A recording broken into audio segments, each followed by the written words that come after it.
नमस्कार. मी अरविंद विठ्ठल कुलकर्णी. अधोरेखितचा आजचा विषय आहे आपल्या महिला आणि एसटीचा प्रवास.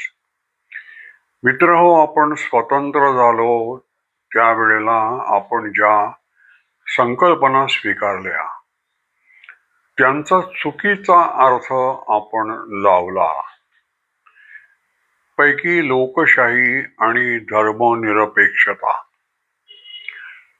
लोकशाही म्हणजे आपण बहुमताचं राज्य आणि निवडणुकीतून सरकार स्थापन करणं आणि निवडणूक दरडोई एकमत या पद्धतीनं मतदान करून जो निवडणुकीत जिंकून येईल त्याला सरकार बनवायला देणं, असा एक अर्थ आपण लोकशाहीचा लावला. तो एका अर्थी बरोबर आहे, पण लोकशाहीचा याहून अधिक व्यापक अर्थ आहे. लोकशाही म्हणजे आपण आता कसं जगायचं याचा विचार करण्यासाठी सगळ्यांनी प्रातिनिधिक स्वरूपात एकत्र येणं आणि विचार विनिमय करणं. आपलं जीवन प्रगल्भ आणि उन्नत करायचंय. आपण पारतंत्र्यात पडलो याचं कारण आपल्यात काहीतरी दोष होते, विकार होते, ते काढायचे आणि पुन्हा पारतंत्र्यात पडण्याची पाळी येऊ नये म्हणून जीवन उन्नत, प्रगल्भ, समंजस, परिपक्व करायचं. त्यासाठी एक आचारसंहिता करायची. ती आचारसंहिता व्यवहारात आणण्यासाठी सुविधा निर्माण करायला पाहिजे. त्या सुविधा निर्माण करण्यासाठी शासकीय यंत्रणा पाहिजे आणि त्या शासकीय यंत्रणेचं नियंत्रण करण्यासाठी सरकार पाहिजे. ते सरकार मतपेटीतून बनवायचं. पण आपण फक्त सरकार मतपेटीतून बनवायचं एवढाच अर्थ घेतला आणि जीवन उन्नत करायचं आहे ते आपलं राहून गेलं. ते राहूनच गेलं. त्याकडे कोणी लक्ष दिलं नाही. एक उदाहरण देतो. हे उदाहरण मी पूर्वी दिलेलं आहे, पण ते अशा विषयाला धरू नये. 15 ऑगस्ट 1947 आपण स्वतंत्र झालो तेव्हा लाल किल्ल्यावरून पहिले पंतप्रधान पंडित जवाहरलाल नेहरू यांचं भाषण झालं. ते भाषण संपवून ते खाली उतरत होते तर जागोजागी त्या पायऱ्या अशा वर्तुळाकार, जागोजागी कोपऱ्यामध्ये पानाच्या पिचकाऱ्या मारलेल्या होत्या. नेहरूंनी त्यांच्याबरोबर काका कालेलकर होते. त्यांना विचारलं, काका हे काय आहे? काका म्हणाले, आपण स्वतंत्र झाल्याच्या या निशाण्या आहेत आणि लाल निशाण्या आहेत. ब्रिटिशांच्या काळात असं चुकायची कोणाची हिंमत नव्हती. आता आपण स्वतंत्र झालो, आता आपण काही करू शकतो असा लोकांनी अर्थ लावला आहे. नेहरूंनी ते गांभीर्यानं मनावर घ्यायला हवं होतं आणि स्वच्छतेचा संदेश, स्वच्छतेची सवय सार्वजनिक ठिकाणी थुंकायचं नाही, हा एक राष्ट्रीय संकल्प सोडायला पाहिजे होता आणि तो लोकांकडून करवून घ्यायला पाहिजे होता. पण ते राहून गेलं, कारण लोकशाहीचा आपण चुकीचा अर्थ लावला, अपुरा अर्थ लावला की मतपेटीतून निवडणुका आणि मग त्या निवडणुकीतून सरकार. आता दुसरं उदाहरण देतो पहा. हे जे शेषन म्हणून एक निवडणूक आयुक्त होते, अतिशय कडक, सरकारी राग लोभाची पर्वा न करता, चिंता न करता ते निवडणुकीच्या यंत्रणेमध्ये करता येतील तेवढ्या लोकाभिमुख सुधारणा करायचे. ते निर्वाचन आयोगाच्या कार्यालयात बसायचे, पण त्या कार्यालयात गेल्यानंतर आपल्या कार्यालयात जाण्यापूर्वी त्या वास्तूमध्ये महिलांची जेवढी प्रसाधनगृह आहेत तेवढी स्वतः जाऊन बघायचे आणि ती स्वच्छ आहेत की नाही, सर्व सुविधांनी युक्त आहेत की नाही, पाणी आहे की नाही हे बघायचे. कारण महिला आपल्या या अतिशय शोषिक असतात. त्या स्वतःच्या असुविधांची जाहिरातबाजी करत नाहीत, त्याविषयी तक्रार करत नाहीत. त्याविषयी आरडाओरड करत नाहीत. त्यांना लाज वाटते. आपल्याला प्रसाधनगृहात असुविधा आहेत हे सांगायची सुद्धा त्यांना लाज वाटते. महिलांचा इतका विचार करणारा निवडणूक आयुक्त आपल्याला लाभला आणि त्यामुळे निवडणूक आयोगाच्या कार्यालयातल्या प्रसाधनगृहात अनेक सुधारणा झाल्या. अशा पद्धतीनं शेषन त्यांचं नाव, अशा पद्धतीनं अनेक मंत्र्यांनी, सरकारी अधिकाऱ्यांनी सरकारी कामकाजात लोकांना त्याचा लाभ किती होतो याचा विचार करायला पाहिजे होता.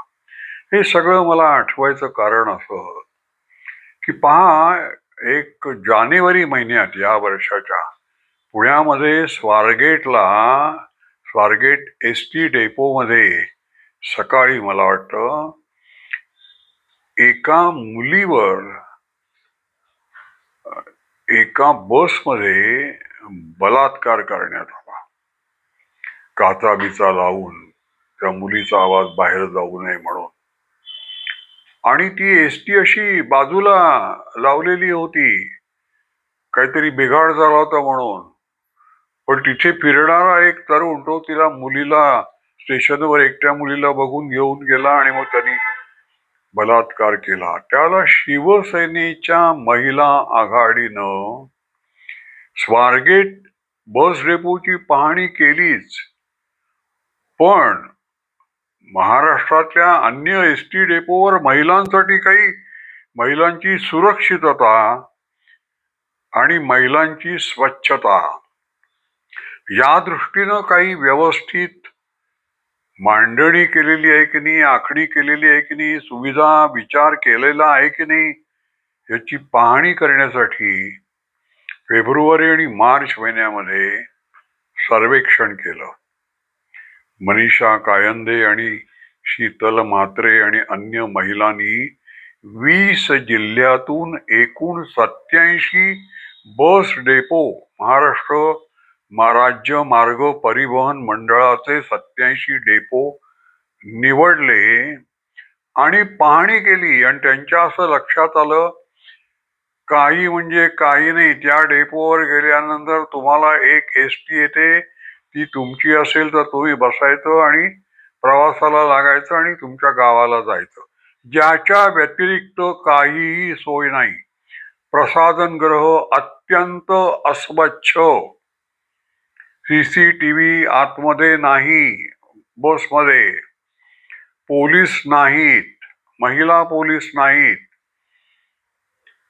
दिव्यांची सोय बरोबर नाही, त्यामुळे प्रकाश योजना नाही, त्यामुळे महिलांच्या सुरक्षिततेसाठी काही त्यांना आश्वस्त करणारी यंत्रणाच नाही. हिरकणी नावाची नवीन योजना महाराष्ट्र सरकारनं सुरू केली. ज्यांच्या अंगावर पिती मुलं आहेत अशा बायकांना जर मुलांना पाजायचं असेल तर त्यांच्यासाठी वेगळी खोली, वेगळा कक्ष, वेगळं दालन, त्याचं नाव हिरकणी दालन. ते अनेक स्थानकांवर नाही. त्या एकंदर महाराष्ट्र राज्य मार्ग परिवहन महामंडळ महिलांच्या विषयात अत्यंत अनुदार, अत्यंत उदासीन असं आहे. तर ही अत्यंत संतापजनक गोष्ट आहे. आणि याविषयी त्यांनी इतिवृत्त तयार केलं शिवसेनेच्या महिला आघाडीने. आणि काल या परिवहन महामंडळाचे ते मंत्री आहेत प्रतापराव सरनाईक, त्यांना ते इतिवृत्त सादर केलं. त्यावेळेला नव्यानं आम्ही आता प्रसाधनगृह, टॉयलेट्स महिलांची बांधतो आहोत, त्यासाठी निविदा काढतो आहोत असं मंत्री महोदयांना सांगावं लागलं. पण हे सगळं का झालं याचं कारण लोकशाहीचा असा अर्थ आपण लावला नाही की आपलं जीवन उन्नत करणं, प्रगल्भ करणं, त्यासाठी सुविधा निर्माण करणं, त्यासाठी सगळ्यांनी एकत्र येणं. एसटी डेपो हा कसा असला पाहिजे याच्या आदर्श संकल्पना लोकांनी मांडाव्या, त्याचा एसटी महामंडळाने विचार करावा आणि त्या वैचारिक मंथनातून एसटी महामंडळाचं एकंदर आखणी रेखीव असं छानपैकी बस डेपो तयार व्हावेत आदर्श, की जिथे महिलांना जाताना आपण अत्यंत सुरक्षित आहोत आणि आपण अत्यंत स्वच्छ वातावरणात गेलेले आहोत असं वाटावं, पण अशी व्यवस्थाच नाही. लोक हा मुंबईचा जो प्रवास आहे रेल्वेचा, चर्चगेट ते विरार, अर्थात या लोकल मध्ये प्रसाधनगृहाची व्यवस्था नसते. पण एखाद्या महिलेला जर प्रसाधनगृहात वाटेत जावंसं वाटलं आणि ती मधल्या कुठल्या तरी स्थानकावर उतरली, तर त्या स्थानकावरची प्रसाधनगृह महिलेने आत पाऊल टाकावं इतकी स्वच्छ नसतात. त्यामुळे अनेक महिला आपल्या ती कळ दाबतात आणि मग नालासोपारा, वसई, विरार वगैरे तशाच जातात. अशांना मूत्राशयाचे विकार होतात आणि आरोग्याच्या अनेक समस्या निर्माण होतात ह्या मोठा हा प्रवास करणाऱ्या महिलांच्या विषयात. तर ही लोकशाहीची कल्पना आपण नीट राबवली नाही. तशी धर्मनिरपेक्षतेची कल्पना आपण राबवली नाही. धर्मनिरपेक्षतेची कल्पना एक तुम्ही आदर्श काहीतरी मानता, वस्तू, संविधान हे आदर्श आहे. मग सगळ्या नागरिकांनी आपली निष्ठा संविधानाला दिली पाहिजे. धर्म वगैरे जाती वगैरे सगळ्या बाजूला ठरल्या पाहिजेत. धर्माची तुमच्याकडनं काय अपेक्षा आहे याचा विचार करताना आधी संविधानाची अपेक्षा काय आहे. जाती धर्म निरपेक्ष असं ते वर्तन पाहिजे. आपल्याकडे संविधानाची अपेक्षा कल्पना आपण कशी राबवली. मुसलमानांना काय हवंय, आपली मतपेटी काय, ती काय मागणी करते त्याप्रमाणे संविधान बदलायला पाहिजे.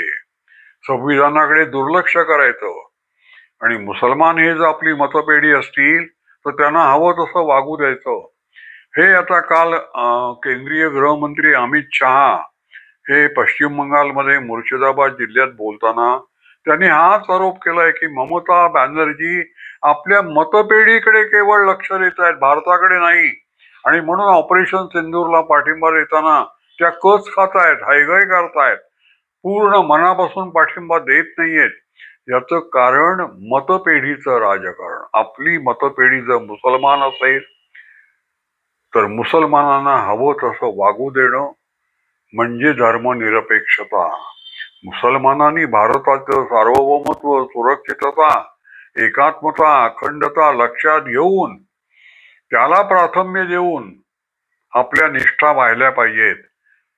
असा विचार आपले काही राजकारणी दुर्दैवाने करत नाहीत. तेव्हा या दोन्ही संकल्पना ज्या आहेत त्यांचा पुन्हा एकदा विचार नीट व्हायला पाहिजे. सगळ्यांनी आपल्या पक्षाचं हित बाजूला ठेवून देशाचं हित महत्वाचं आहे. आता ही जी 7 शिष्टमंडळ खासदारांची सगळ्या जगात फिरतायत ती हेच सांगतायत की देशहित प्रथम, त्यानंतर राज्याचं हित, मग पक्षाचं हित, मग व्यक्तिगत हित, पण देशहित प्रथम याला प्राधान्य द्यायला पाहिजे असं मला वाटतं. हा जो शिवसेनेच्या महिला आघाडीनं जे इतिवृत्त निर्माण केलं आहे एसटीच्या बस डेपोंविषयी आणि तेथील प्रसाधनगृहाविषयी आणि एकंदर महिला प्रवासी डोळ्यासमोर ठेवून काय सुविधा निर्माण केल्या, तर हे सगळ्या असुविधाच आहेत. त्याचा विचार केवळ एसटी महामंडळानं, राज्य परिवहन महामंडळानं करायचा असं नाही. त्या निमित्तानं आपण सगळ्यांनी विचार करायचा की आपण रस्त्यातून जाताना नियम पाळतो का आणि आपण आदर्श नागरिक म्हणून जेवढं जमेल तेवढं पाण्याचा वापर आपण नीट करतो का. अशा अनेक गोष्टी, शेजाऱ्यांचा विचार, आपण आवाज रेडिओचा टीव्हीचा घरात किती मोठा लावतो, अशा अनेक गोष्टी आपल्याला शिकायच्या आहेत. तेव्हा आपण प्रगल्भ आणि विकसित राष्ट्र होऊ असं मला वाटतं. माझा व्हिडिओ आपल्याला आवडला असेल तर लाईक करा, शेअर करा आणि सबस्क्राईब करा. धन्यवाद.